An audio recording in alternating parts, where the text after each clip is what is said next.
Books and HarperAudio present The Nature of Our Cities, Harnessing the Power of the Natural World to Survive a Changing Planet by Nadina Galle, read by Eileen Stevens.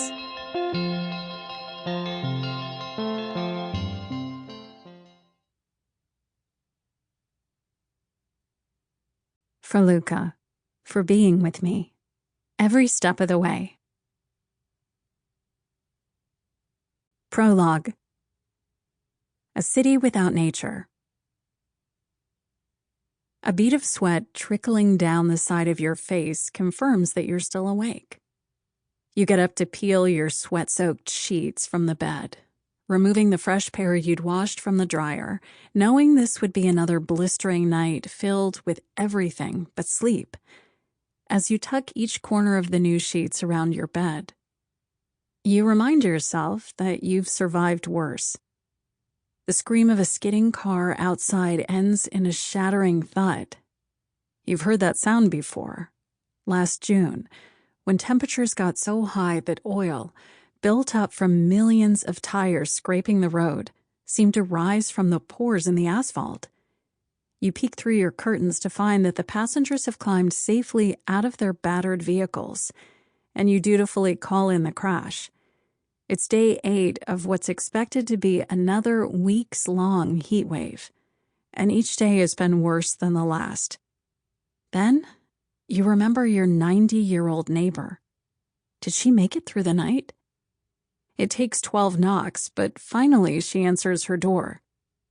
"What's the hurry?" she says, and you give her the longest, sweatiest hug you've ever given someone.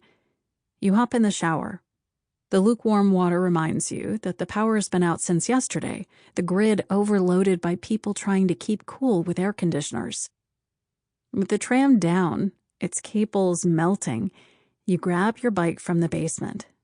The gears skip, rusty from last year's flood, but you've learned how to work with them.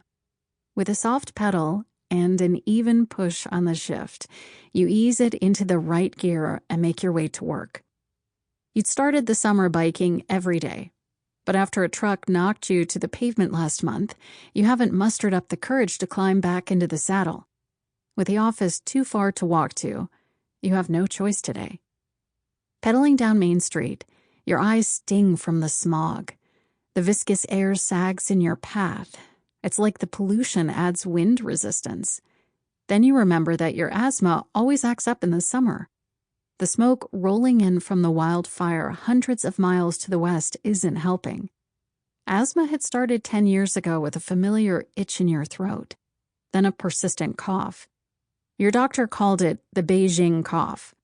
The name struck you as strange, with millions dying of air pollution in cities worldwide. You turn right onto a small avenue, one of the few where large, mature pin oaks tower over the neighborhood. As you pedal under their canopy, your throat relaxes. You stop and take a couple of gulps of the water you brought. Leaning against one of the trunks, you swear you can feel it teeter away from you. Stunned, you step back and notice the oak's bottom branches for the first time. They're drooping, their leaves browning. "Won't take long for these to come down," a man's voice calls behind you. He wipes sweat from his brow, stopping to let his dog out on a small speckle of green. Even without a leash, the dog paces in a tight circle, like it has forgotten how to play. You wave and pedal on. You pull up to the office, the first floor of a small wooden 1970s structure. Because of the era in which it was built, before the flood maps got redrawn, it sits lower than its neighbors. The emergency generator installed 5 heat waves ago means the lights are on, but the AC remains broken from the flood last year. The brown mold on the walls reminds you just how high the water got. You look away before your brain replays the trauma of that day, but you know it's too late to block the memory. Until you saw those walls again, you would have struggled to imagine this place filled with floodwater. The looming threat of wildfire, blared every day by meteorologists, makes such an abundance of water seem almost aspirational. Sample complete. Ready to continue?